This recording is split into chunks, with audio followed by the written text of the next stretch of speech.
Seperti pujian yang kami naikkan kepada Tuhan, kami haus akan firman-Mu ya Tuhan.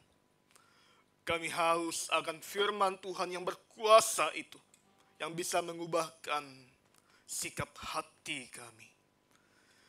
Kiranya ya Tuhan, melalui kebenaran firman Tuhan yang akan kami renungkan saat ini, sikap hati kami boleh diubahkan oleh Tuhan.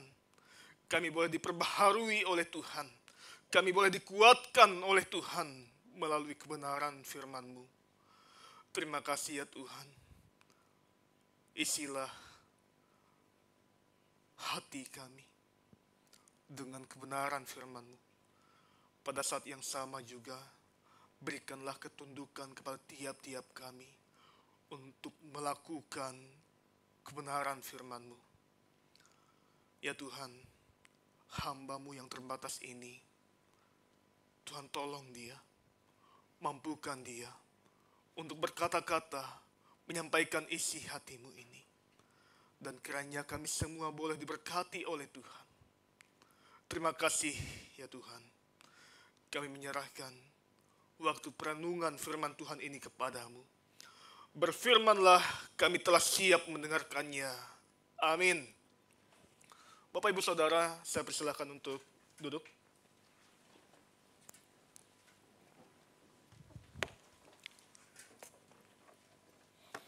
Shalom Bapak Ibu semua. Bagaimana kabar kita? Baik? Sehat semua? Puji Tuhan. Ya, Bapak Ibu yang terkasih di dalam Tuhan Yesus, selamat datang kepada Bapak Ibu yang baru pertama kali bergabung dalam ibadah di G3 Tokyo. Kiranya di minggu-minggu mendatang, kita boleh bersama-sama kembali dalam kebaktian dan ibadah di tempat ini. Mari Bapak Ibu Saudara, saya mengajak kita untuk merenungkan teks Alkitab yang terambil di dalam kitab Keluaran pasal yang 13 ayat 17 sampai ayat 22. Kita akan merenungkan teks ini dengan satu tema, Tuhan menuntun umat-Nya. Saya akan membacakan ayat ke-17, Bapak Ibu Saudara membantu saya membacakan ayat yang ke-18 sampai ayat 22, kita bacakan secara silih berganti.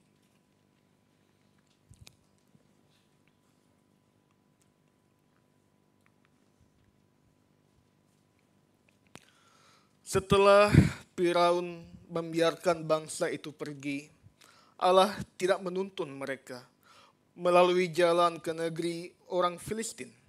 Walaupun jalan ini yang paling pendek. Sebab firman Allah, jangan-jangan bangsa itu menyesal apabila mereka menghadapi peperangan sehingga mereka kembali ke Mesir.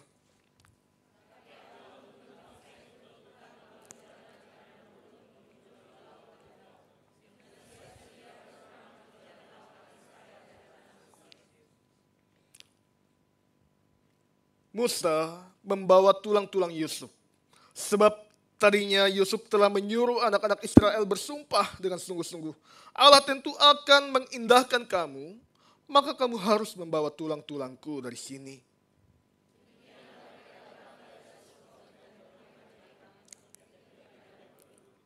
Tuhan berjalan di depan mereka. Pada siang hari dalam tiang awan untuk menuntun mereka di jalan. Dan pada waktu malam dalam tiang api untuk menerangi mereka. Sehingga mereka dapat berjalan siang dan malam.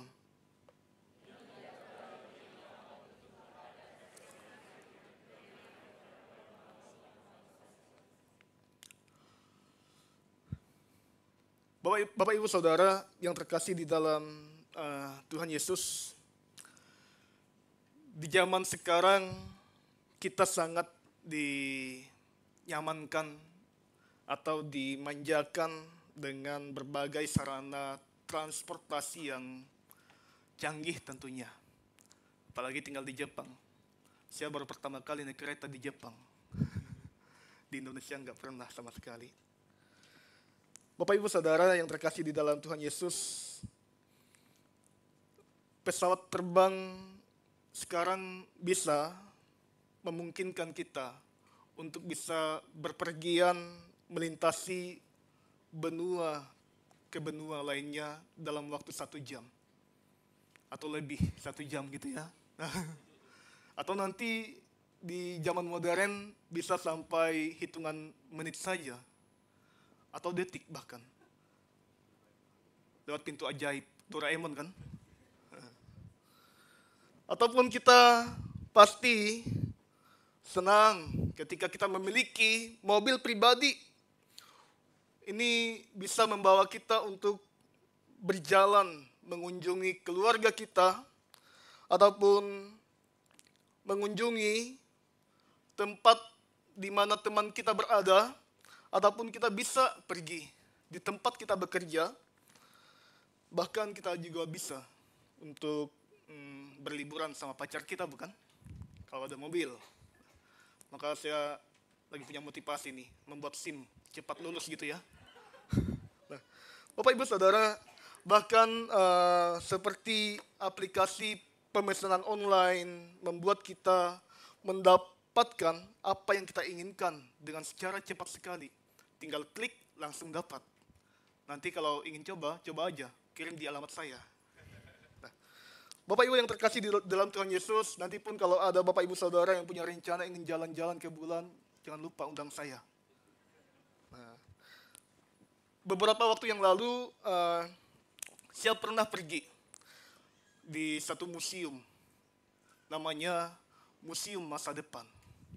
Ada yang pernah pergi di sana? Belum pernah? Nanti kita ke sana sama-sama.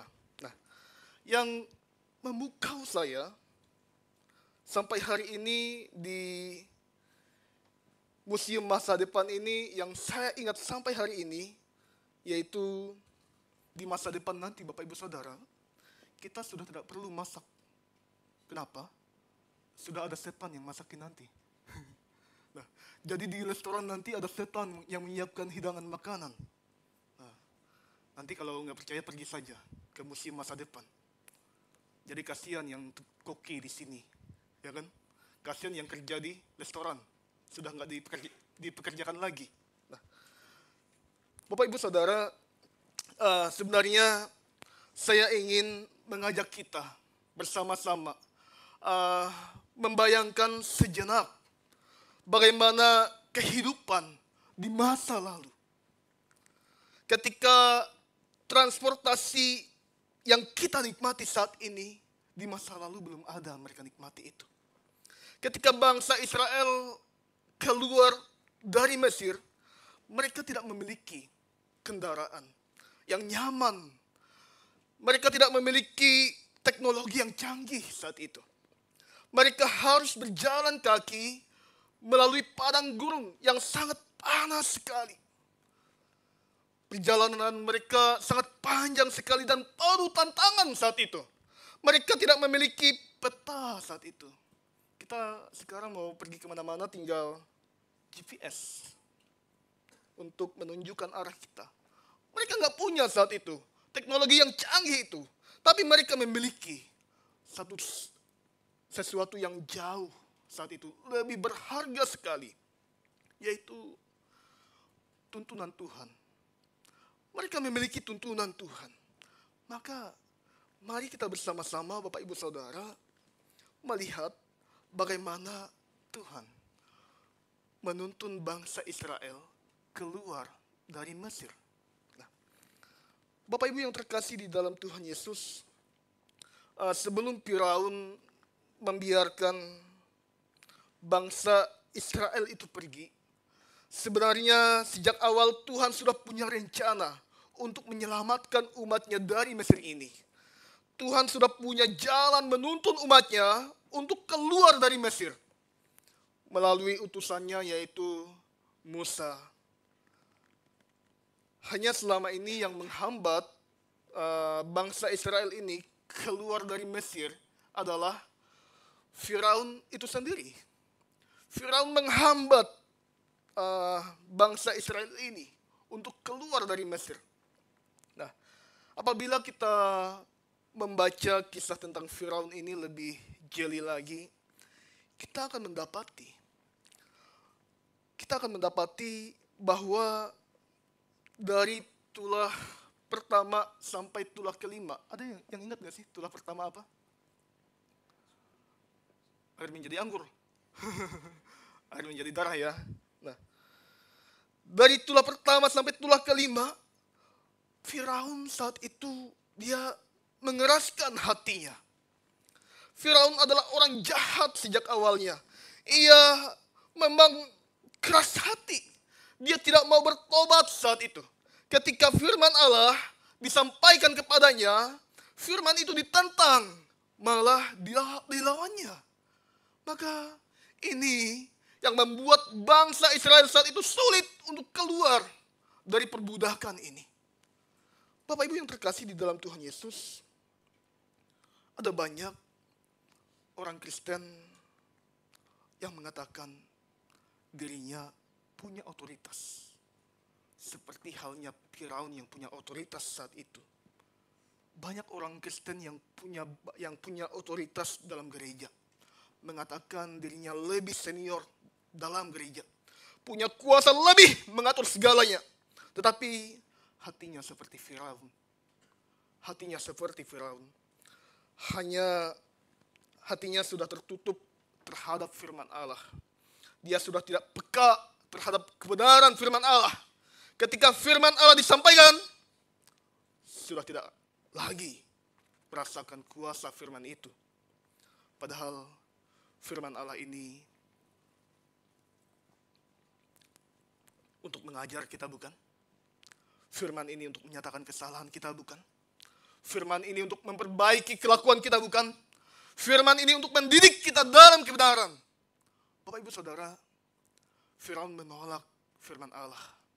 Dia selama ini menghambat bangsa Israel itu untuk keluar dari Mesir. Dia mengeraskan hatinya. Ini adalah hal yang sangat berbahaya sekali. Lama-kelamaan orang yang mengeraskan hati terhadap firman Allah ini, dia akan kehilangan kepekaan terhadap firman Allah. Dan ia tidak akan lagi menyadari kejahatannya sebagai kejahatan. Seperti halnya Firaun.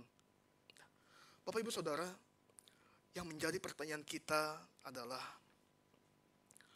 kenapa Firaun yang kita kenal dengan kejahatannya, dia membiarkan bangsa itu pergi? Tentu kita bertanya-tanya dengan hal ini. Kenapa dia membiarkan bangsa itu pergi? Bapak Ibu yang terkasih di dalam Tuhan Yesus, kalau sedikit kita gali, kata membiarkan ini dalam bahasa Ibraninya saulaka. Atau dalam bahasa Yunani itu dari kata kerja apostelo, yang artinya mengutus. Mengutus. Seseorang yang di apostelo ini, seseorang yang diutus ini, seseorang yang dibiarkan ini, artinya mereka diutus baik-baik, Bapak Ibu Saudara. Mereka diutus baik-baik. Mereka diutus dengan tujuan. Mereka diutus dengan otoritas. Tuhan sendiri yang memberikan petunjuk kepada mereka. Sebagai orang-orang yang diutus itu. Nah, Bapak Ibu yang terkasih di dalam Tuhan Yesus, maka ada banyak para misionaris yang diutus. Tentunya mereka diutus baik-baik ke ladang misi. Mereka diutus dengan kuasa. Tuhan yang menuntun mereka di sana. Ketika merenungkan pertanyaan ini, lagi-lagi kita bertanya, dan saya sendiri curiga. Karena jahatnya hati Firaun, pasti dia yang mengutus bangsa Israel itu kemana? Melalui jalan ke negeri orang Filistin. Pasti Firaunlah yang mengutus terlebih dahulu bangsa-bangsa Israel itu untuk pergi. Itu jalan yang lebih pendek loh. Di situ nyaman. Di situ engkau akan cepat sampai ke tujuanmu. Ketika aku mengutus kalian.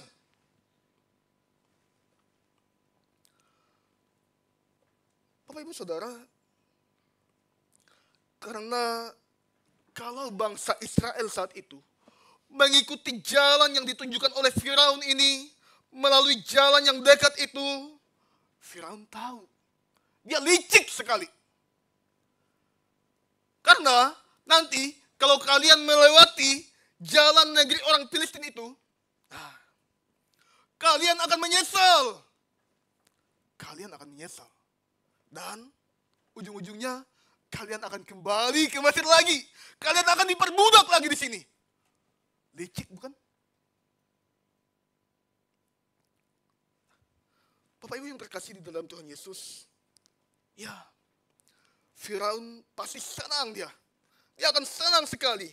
Dia bisa menipu bangsa Israel untuk jalan ke negeri Filistin itu. Dengan tujuan mereka akan kembali ke Mesir. Saya pernah Bapak Ibu Saudara mendengar cerita dari seseorang yang ditawarkan untuk bekerja di Jepang. Dengan waktu yang cepat tentunya. Dengan waktu yang singkat, subset. Istilah sekarang. Pekerjaan yang baik tentunya. Katanya, nanti kalau kamu di Jepang, kamu akan mendapatkan pekerjaan yang baik. Nanti di Jepang, kamu akan mendapatkan gaji yang besar. Ketika kerja di Jepang, kamu akan disiapkan tempat tinggal yang nyaman. Kalau datang di Jepang, nanti kamu akan dijemput di bandara. Setelah itu, dia berikanlah uang itu, 30 juta, kepada orang yang meminta untuk bekerja di Jepang. Ketika sudah datang di bandara, ternyata tidak ada seorang pun yang menjemput dia. Ternyata hal-hal yang menggiurkan itu, seperti halnya hal-hal yang cepat, gaji besar, pekerjaan yang baik, itu dijadikan sebagai modus penipuan saat ini. Bapak Ibu Saudara, itulah sifat manusia yang jahat. Yang saya katakan sama seperti iblis yang suka menipu. Supaya mendapat keuntungan melalui apa yang dia kerjakan. Tapi orang lain dikorbankan. Begitulah Firaun. Bapak Ibu Saudara, apabila masih ada di antara kita yang suka tipu-tipu saat ini, dalam bekerja, dalam membangun perusahaan, dalam mengerjakan tugas-tugas kita di sekolah, atau yang suka tipu-tipu, agar dengan cepat menghasilkan uang. Kemarin ada yang bertanya, boleh nggak sih bermain judi? Atau boleh nggak sih kita ikut undian? Itu satu penipuan. Supaya bisa cepat kaya. Bapak Ibu Saudara, mulai sekarang bertobatlah. Nah, ya, jangan sampai kita dibinasakan nanti oleh Tuhan seperti halnya Firaun yang dibinasakan. Bapak Ibu yang terkasih di dalam Tuhan Yesus, kira-kira bagaimana ya seseorang yang telah ditipu menghadapi situasi ini, seperti halnya bangsa Israel yang saat itu akan ditipu oleh Firaun. Mereka akan mengalami rasanya frustasi. Mereka akan mengalami kecewa pastinya. Mereka akan menyesal, bahkan mereka akan meninggalkan Tuhan. Mereka akan tinggalkan Tuhan. Mereka akan murtad. Mereka tidak akan lagi percaya kepada Tuhan. Tuhan yang katanya penuntun hidupku. Tapi kemana Tuhan? Kenapa dia mengembalikan aku di Mesir? Bapak Ibu Saudara yang terkasih di dalam Tuhan Yesus. Persoalan yang demikianlah yang sebenarnya Tuhan tidak mau terjadi kepada bangsa Israel. Tuhan tidak mau hal ini terjadi juga kepada kita. Barangkali kekecewaan yang kita alami sekarang, frustasi yang tak kunjung henti ini, penyesalan dan rencana untuk meninggalkan Tuhan yang kita sedang rencanakan saat ini karena kita merasa kurang diperhatikan barangkali dalam gereja. Bisa saja ini semua karena ulah kita sendiri yang tidak mengerti maksud dan rencana Tuhan, bahkan tuntunan Tuhan. Bapak Ibu Saudara yang terkasih di dalam Tuhan Yesus, dikatakan Allah tidak menuntun mereka. Allah tidak menuntun bangsa Israel itu di jalan yang dekat itu, ke negeri orang Filistin itu, karena ujung-ujungnya mereka akan kembali ke Mesir.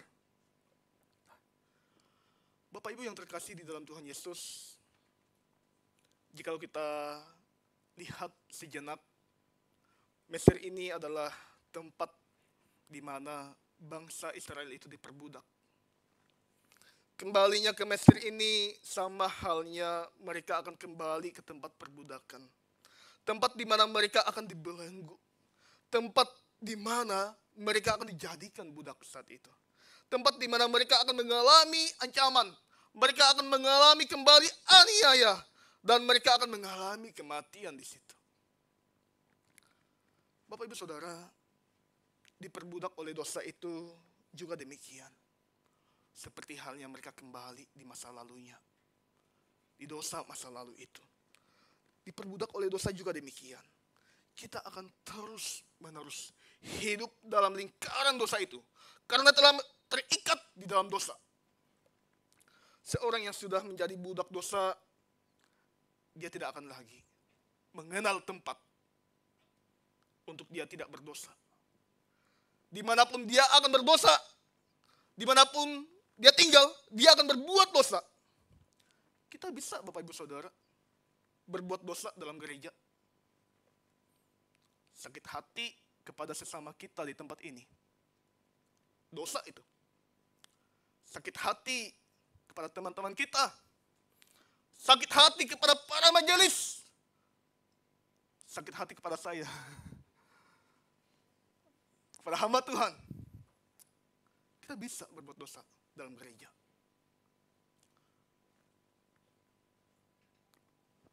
Apalagi di apartemen, ya kan? Di hotel, di tempat kita bekerja. Itulah dosa Bapak Ibu Saudara. Yang bukan dalam bentuk ancaman sekarang. Yang bukan lagi dalam bentuk aniaya sekarang. Tapi melalui kenikmatan. Melalui kenyamanan. Uang. Siapa saja akan tergiur di dalam dosa itu. Ketika kita salah melangkah. Bapak Ibu Saudara, kita perlu ingat. Itu sebagai waktu hidup kita di dunia saja. Ketika kita menikmati segalanya. Ketika kita mati, siap-siap dalam penghakiman.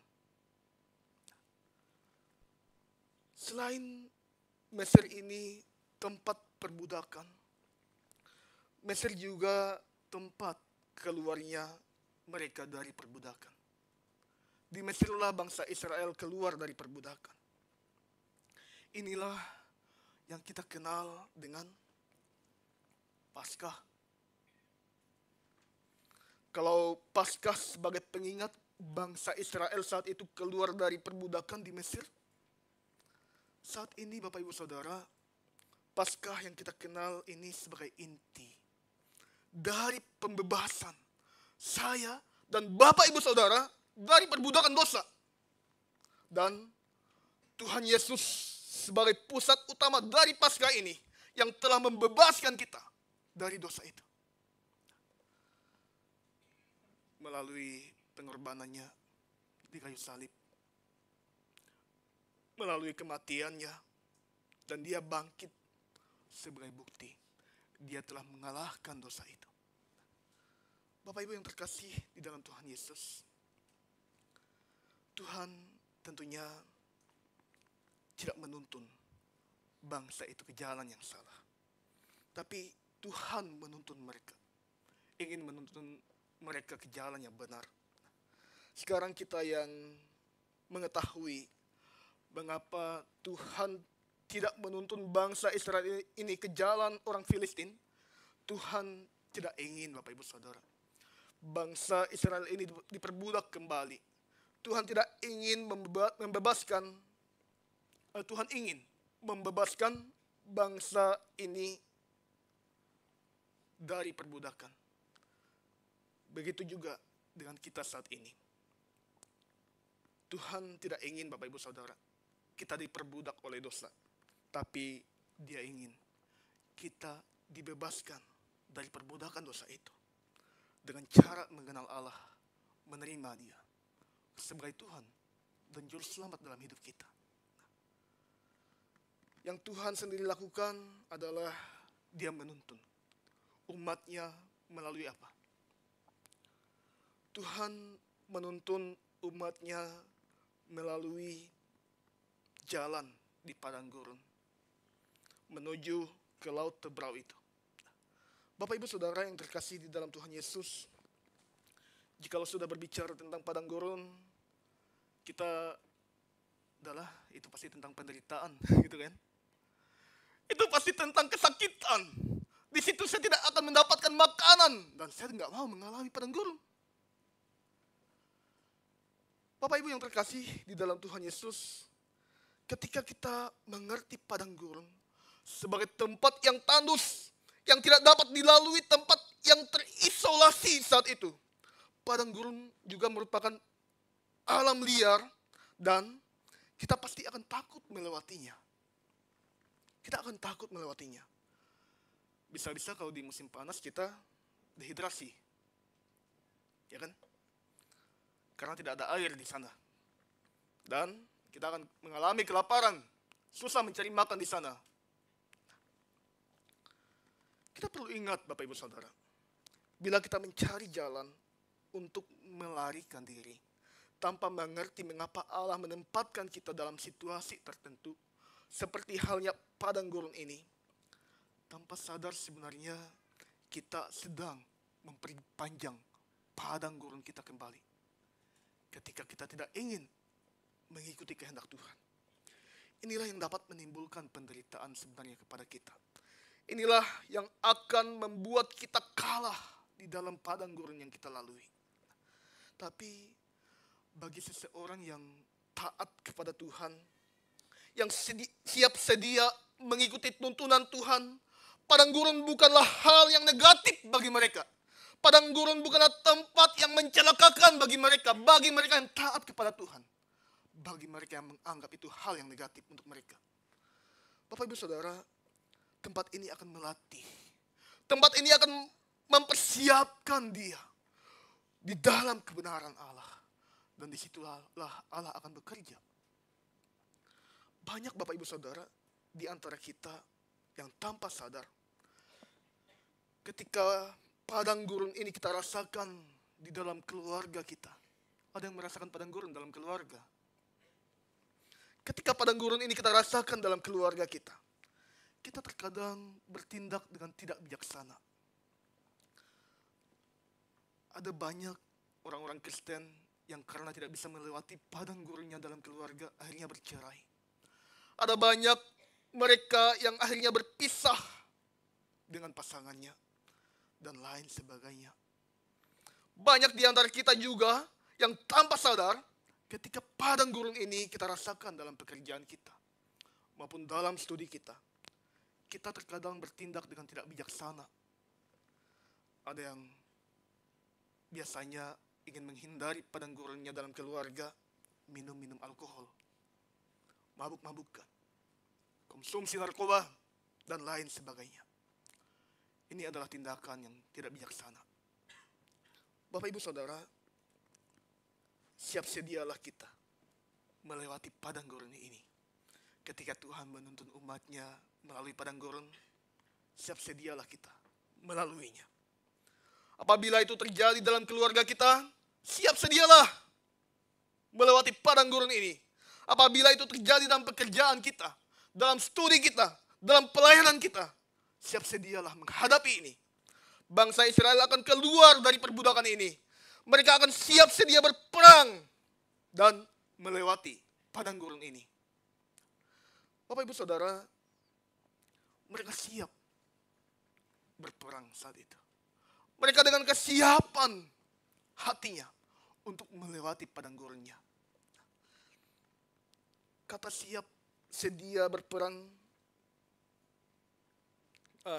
dalam bahasa Ibraninya sebenarnya ini menunjukkan angka 5.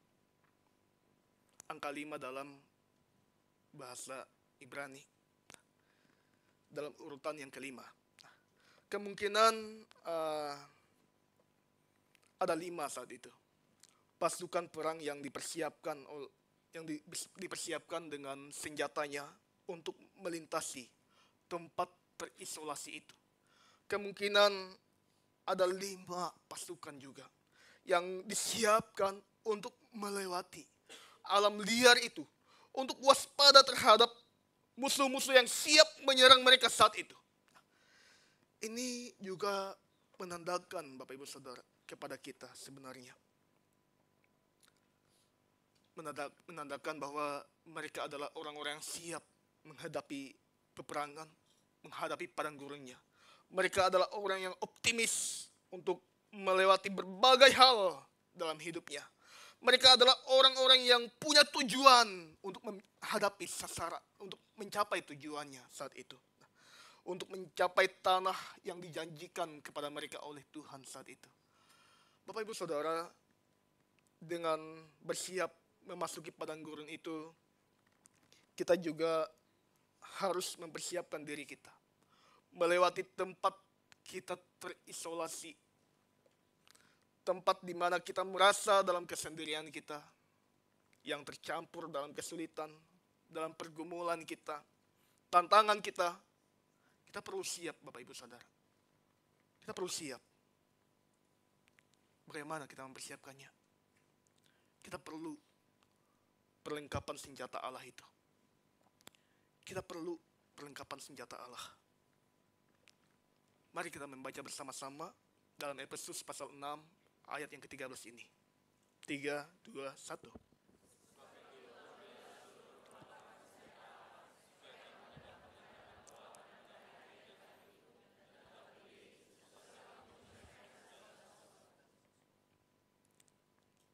Ayat selanjutnya, 17.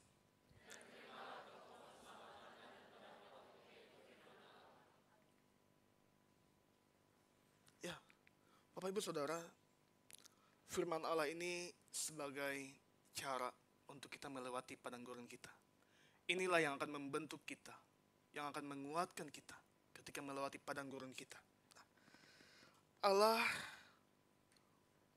berjanji saat itu kepada bangsa Israel melalui firman-Nya kepada Yusuf di ayat yang ke-19. Allah berjanji kepada Yusuf saat itu. Janji Allah melalui firman-Nya kepada Yusuf itulah yang selama ini diingat oleh bangsa Israel ini. Bahwa Allah tentu akan mengindahkan kamu, maka kamu harus membawa tulang-tulangku dari sini. Bukan paman-paman di sini ya. Tulang-tulangku dari sini. Bapak Ibu Saudara, jikalau firman ini selalu kita bawa sebenarnya dan menjadi dasar kita menjalani hari-hari yang jahat ini, kita akan mengalami pertolongan Tuhan. Kita akan dibimbing oleh Tuhan dan kita akan dituntun oleh Tuhan.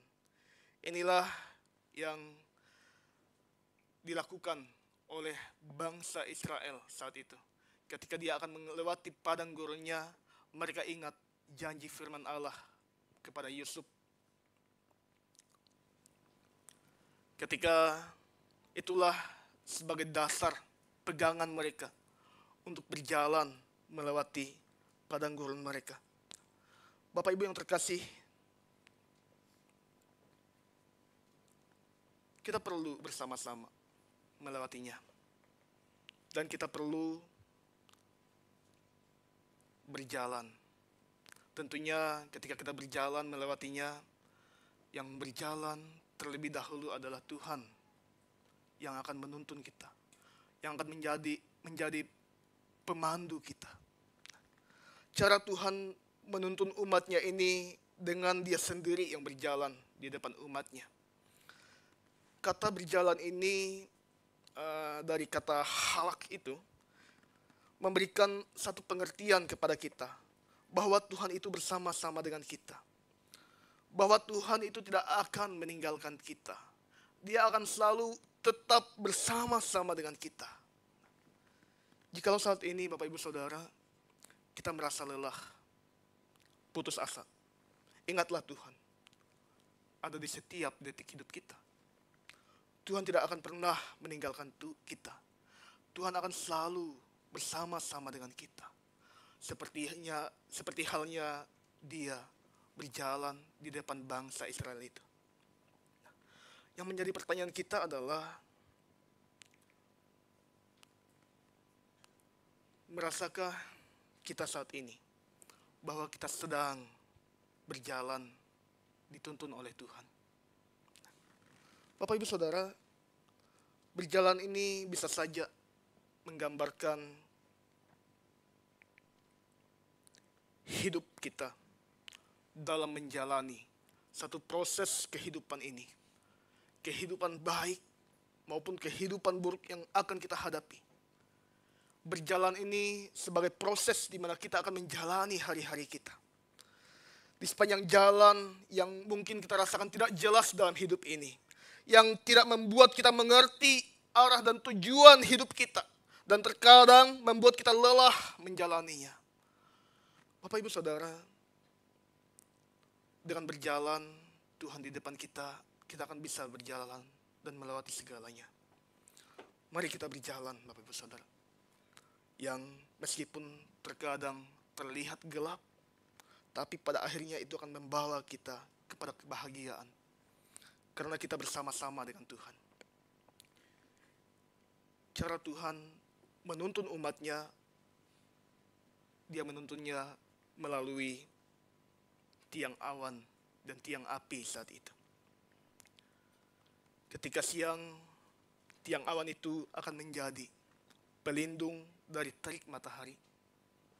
Kalau kita, pelindung kita ketika ada terik matahari, payung. Ya. Maka kalau hujan, yang disiapkan payung, bukan beras. Dan ketika malam, tiang api itu akan menjadi penerang bagi umatnya. Tiang awan dan tiang api ini, Bapak Ibu Saudara, tidak akan beralih dimanapun. Tiang awan dan tiang api itu akan tetap di situ selamanya. Itulah bukti Tuhan itu setia kepada kita. Tuhan itu selalu bersama-sama dengan kita. Bapak Ibu Saudara, tiang awan ini sebenarnya menjadi simbol bagi kita saat ini. Simbol bahwa kita dipersatukan kembali dengan Allah. Kita dipersekutukan kembali dengan Allah. Di mana yang tadinya kita diperbudak oleh dosa, tapi kita telah kembali bersama dengan Tuhan. Melalui apa? Melalui baptisan di dalam Allah Tritunggal itu. Kita telah disatukan oleh Allah. Inilah yang dikatakan oleh Paulus saat itu. Dalam suratnya 1 Korintus 10 ayat 1 sampai ayat yang kedua itu. Aku mau supaya kamu mengetahui, saudara-saudara, bahwa nenek moyang kita semua berada di bawah perlindungan awan dan bahwa mereka telah melintasi laut. Untuk menjadi pengikut Musa, mereka semua telah dibaptis dalam awan dan dalam laut. Ini sebagai simbol, sebagai pemersatu. Mereka telah dipersekutukan di dalam Allah itu. Nah, Bapak Ibu Saudara, keadaan yang dialami bangsa Israel ini juga menjadi contoh bagi kita saat ini untuk memperingatkan kita tentang bahayanya dosa itu. Dosa memiliki hawa nafsu yang jahat itu, jika kita perhatikan dalam 1 Korintus 10 ayat yang ke-6 itu, hidup dalam penyembahan berhala, hidup dalam dosa, percabulan, persinahan, seks bebas. Dosa ini yang membuat kita terpisah dengan Allah. Kita akan sulit mengerti tuntunan Tuhan dalam hidup kita jikalau kita masih hidup di dalam dosa. Tapi Allah sendiri yang kembali merangkul kita. Dia menyatukan kita. Dia mempersekutukan kita kembali. Seperti halnya bangsa Israel. Melalui awan ini, tiang awan ini, mereka dipersatukan kembali. Dan telah dibebaskan dari dosa masa lalunya. Bapak Ibu Saudara,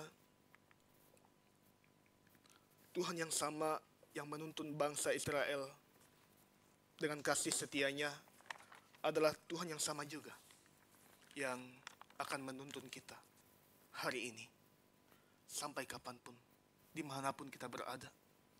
Tuhan yang sama yang akan membimbing kita.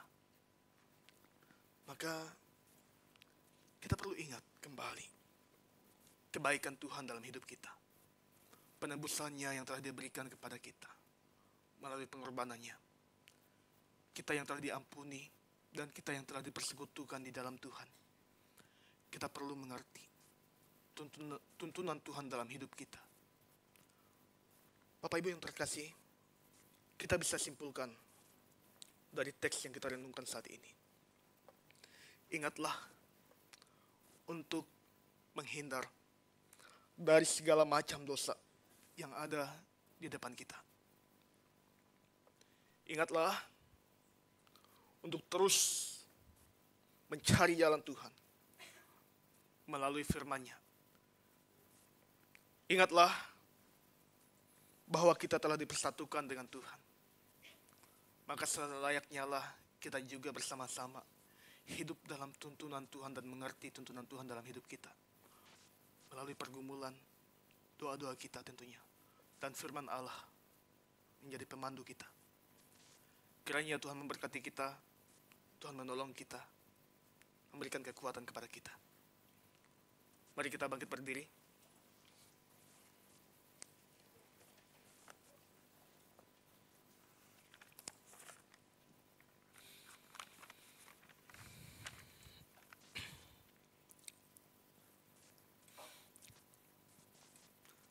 Ya Tuhan, kami berterima kasih kepadamu atas semua anugerah yang Kau berikan kepada kami. Anugerah keselamatan itu yang Kau berikan kepada tiap-tiap kami melalui pengorbanan-Mu di tiang salib. Dan Engkau telah bangkit dan menghancurkan semua belenggu dosa yang ada itu. Dan kami bersyukur boleh menerima Engkau, mengenal Engkau, boleh percaya kepadamu. Kami bersyukur kami boleh dipersekutukan kembali dengan Tuhan. Kiranya kami terus ya Tuhan dimampukan oleh-Mu untuk bisa menjalani hari-hari kami sesuai tuntunan dan kehendak-Mu dalam hidup kami. Tentunya melalui firman-Mu yang akan terus menuntun hidup kami, yang akan terus membimbing kami, yang akan terus menguatkan kami dalam kami menjalani hari-hari kami di tempat ini. Terima kasih Tuhan, kami bersyukur kepadamu. Saat ini kami menaikkan syafaat kami kepadamu ya Tuhan. Kami bersyukur untuk jemaat kami yang boleh Tuhan tambahkan dalam satu usia di minggu-minggu yang boleh dilalui. Kiranya dalam kasih pertolongan-Mu, Tuhan boleh menolong tiap-tiap mereka. Mereka yang dalam masa pertumbuhan, biarlah Tuhan boleh menolong dan memberikan pertumbuhan yang baik, serta bertumbuh di dalam kebenaran firman Allah. Mereka juga yang dalam pekerjaan studi, tugas tanggung jawab yang dikerjakan selama ini, Tuhan juga boleh menolong, memberkati, dan mampukan tiap-tiap jemaatmu yang boleh Tuhan tambahkan dalam usia ini. Kami bersyukur kepada Tuhan untuk pemulihan juga Ibu Ellen. Biarlah Tuhan boleh terus memulihkan hamba-Mu Ibu Ellen, dan Tuhan juga boleh menolong dalam segala pergumulannya, tantangan yang dihadapi, dan dalam pergumulan juga dari sakit yang dialami. Tuhan boleh terus ada bersama-sama hamba-Mu. Dan kami juga berdoa ya Tuhan, untuk berita duka cita dari jemaat kami, untuk ibunda terkasih dari Ibu Riri Watanabe yang boleh dipanggil Tuhan. Kami menyerahkan kepada Tuhan. Biarlah Tuhan boleh menguatkan keluarga ini dalam menjalani masa duka. Biarlah keluarga besar juga boleh ditolong oleh Tuhan, dan mereka boleh diberikan penghiburan oleh Tuhan. Dan kuatkanlah hamba-Mu juga, Ibu Riri, untuk bisa menjadi berkat bagi keluarganya, sekalipun di tengah duka cita yang dialami. Terima kasih Tuhan. Kami doakan juga untuk jemaat kami yang mengandung. Ada Ibu Desi Widianti, Ibu Iga, Ibu Aprianti, Depisari, Siagi. Biarlah Tuhan boleh menolong, Tuhan boleh memberkati mereka.